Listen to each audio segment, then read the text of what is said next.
नमस्कार दोस्तों, कैसे हो आप सब। आप सभी का स्वागत है एक और बार हमारे चैनल में। और दोस्तों, एक और वैकेंसी जारी हुई है जिला विधिक सेवा प्राधिकरण मुंगेली से। देखिए क्या क्या डिटेल्स हैं। 10 जनवरी अर्थात दोस्तों एक दिन पहले वैकेंसी जारी की गई है। अंतिम तिथि दोस्तों यहाँ पर 28 जनवरी, और यहाँ पर आप ड्रॉप बॉक्स में ही आवेदन जो है प्रस्तुत कर पाएंगे, अर्थात स्वीकार केवल ड्रॉप बॉक्स से ही होगा। स्पीड पोस्ट वगैरह मान्य नहीं होगा। ठीक है, पद देख लीजिए, कार्यालय सहायक है और भृत्य है। ठीक है, आगे देख लेते हैं दोस्तों। पदों की संख्या तो दो दो है दोनों में। ठीक है, और 1 वर्ष की नियुक्ति के लिए ये रखा गया है। मतलब दोस्तों ये कहना चाहिए संविदा नौकरी है, और 1 वर्ष बाद निकाला नहीं जाता है। जनरली जो है वो आगे बढ़ जाता है। ठीक है, आगे बढ़ते हैं। भर्ती की पात्रता एवं शर्तें, तो कार्यालय सहायक के लिए देख लीजिए। यहाँ पर दोस्तों पेमेंट है 15,000 रुपया, एंड यहाँ पर मांगा गया है कॉलेज और बुनियादी वर्ड प्रोसेसिंग कौशल, कंप्यूटर संचालन करने की दक्षता और डेटा फीड करने की कौशल होना चाहिए। इसके लिए कोई सर्टिफिकेट नहीं मांगा गया है। पेपर के उचित सेटिंग के साथ अच्छी टाइपिंग गति की दक्षता होना आवश्यक है। श्रुत लेख लेने, दोस्तों यहाँ पर स्टेनो जो किए हुए हैं वही फॉर्म डालेगा। ठीक है, और फाइल रख रखाव और प्रसंस्करण का ज्ञान होना चाहिए। कुल मिला के दोस्तों यहाँ पर सर्टिफिकेट तो केवल स्नातक का मांगा गया है, बाकी सब जो है आपके पास कौशल जो है वो मांगा गया है। कार्यालय भृत्य के लिए देख लीजिए 9,000 पेमेंट है, और यहाँ पर 5वीं कक्षा उत्तीर्ण मांगा गया है।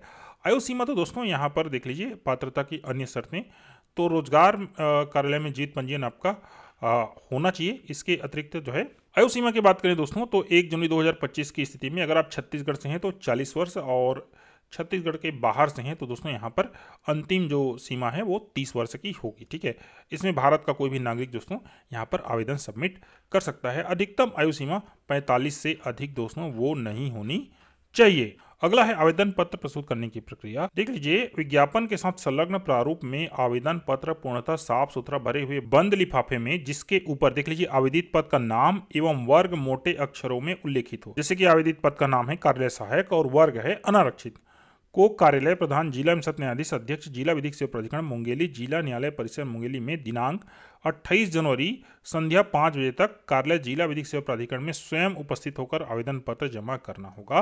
निर्धारित तिथि एवं समय के पश्चात प्राप्त होने वाले आवेदन पर विचार नहीं किया जाएगा। डाकघर या अन्य किसी माध्यम से आवेदन पत्र स्वीकार नहीं होगा।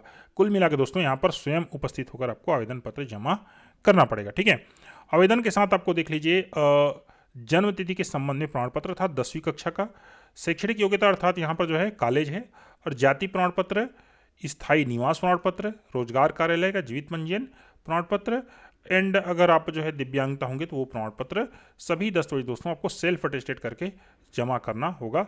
विज्ञापन का विस्तृत अवलोकन जिला न्यायालय मुंगेली की वेबसाइट में किया जा सकता है। कोई अभ्यर्थी एक से अधिक पदों के लिए आवेदन करना चाहते हो तो प्रत्येक पद के लिए पृथक पृथक आवेदन पत्र पृथक पृथक लिफाफा में प्रस्तुत करना पड़ेगा। आवेदक आवेदन पत्र पर अभी प्रमाणित, सेल्फ अटेस्टेड को अभी प्रमाणित बोला जाता है, पासपोर्ट साइज का नवीनतम रंगीन फोटो चस्पा करना होगा, और नीले बाल जो है पेन से ही भरेगा। आवेदन में निर्धारित प्रारूप में ही आवेदन जो है पत्र स्वीकार किए जाएंगे। चयन विधि एवं प्रक्रिया देख लीजिए, तो रिक्त पदों एवं उचित पाए गए आवेदन पत्रों की संख्या को देखते हुए जारी पदों के 25 गुना अभ्यर्थियों की सूची, दोस्तों यहाँ पर स्नातक के मेरिट के आधार पर 25 गुना अभ्यर्थी को जो है अगला स्टेप के लिए बुलाया जाएगा, जो कि कहना चाहिए कौशल परीक्षा। द्वितीय चरण है दोस्तों कौशल परीक्षा। तो उक्त पद तो कौशल परीक्षा 500 अंकों की होंगी। उम्मीदवारों को 100 शब्द प्रति मिनट की गति से 5 मिनट की हिंदी शुद्ध लेख दिया जाएगा, जिसे परीक्षा के निर्धारित समय 45 मिनट की समयावधि में शुद्धता से कंप्यूटर में टाइप करना होगा। कुल मिलाकर दोस्तों यहाँ पर स्टेनो का टेस्ट हो रहा है। मेरिट सूची देख लीजिए, तो कौशल परीक्षा में प्राप्त अंकों के आधार पर ही जो है मेरिट सूची जारी की जाएगी। ठीक है, यहाँ पर कॉलेज का जो नंबर है वो कोई काम नहीं आएगा। चयन प्रक्रिया देख लीजिए, उक्त कौशल परीक्षा के वरीयता सूची के आधार पर सबसे ज्यादा अंक प्राप्त करने वाले अभ्यर्थी का चयन किया जाएगा। उसी तरह कार्यालय जो भृत्य है मुंशी, उनका देख लीजिए। रिक्त पदों में उचित पाए गए आवेदन पत्रों की संख्या को देखते हुए रिक्त पदों के 25 गुणा अभ्यर्थी की सूची उनके कक्षा 5वीं के प्राप्तांक के आधार पर वरीयता क्रम में तैयार की जाएगी। ठीक है, 25 गुणा मतलब 50 जने कहना चाहिए। ठीक है, एंड इस सूची में आने वाले अभ्यर्थियों को साक्षात्कार के लिए बुलाया जाएगा। साक्षात्कार कुल कितना होगा? 50 अंक का होगा। टिप, यदि किसी अभ्यर्थी की 5वीं में ग्रेड सिस्टम से ग्रेड प्रदान किया गया है तो यह अभ्यर्थी की जिम्मेदारी है कि संबंधित स्कूल से 5वीं से प्राप्त किए गए प्राप्तांकों में उनके प्रतिशत का प्रमाण पत्र प्राप्त कर स्वप्रमाणित दस्तावेज निर्धारित प्रारूप में संलग्न करें। दोस्तों, अगर आप 5वीं ग्रेडिंग सिस्टम में है आपका, तो आपको फिर यहाँ पर अंक वाला सर्टिफिकेट जमा करना पड़ेगा, जो कि बनवाने के लिए आपको अपने स्कूल से संपर्क करना पड़ेगा। परीक्षा 1 दिवस में समाप्त नहीं होने पर आगामी तिथि को भी लिया जा सकेगा। ठीक है, तो दोस्तों ये रहा इसकी जानकारी। समस्त चीज़ें दोस्तों ये जो वेबसाइट है यहाँ पर उपलब्ध है। है कहना चाहिए। एंड दोस्तों ये इसका नीचे फॉर्म दिया गया है, फॉर्म को सावधानी से भरिएगा। एंड दोस्तों आपको जाकर वहाँ पर ड्रॉप बॉक्स में डालना पड़ेगा। ठीक है दोस्तों, ये रहा इस वैकेंसी की पूरी जानकारी। और कुछ पूछना है तो आप नीचे कमेंट कर सकते हैं। थैंक यू दोस्तों, धन्यवाद।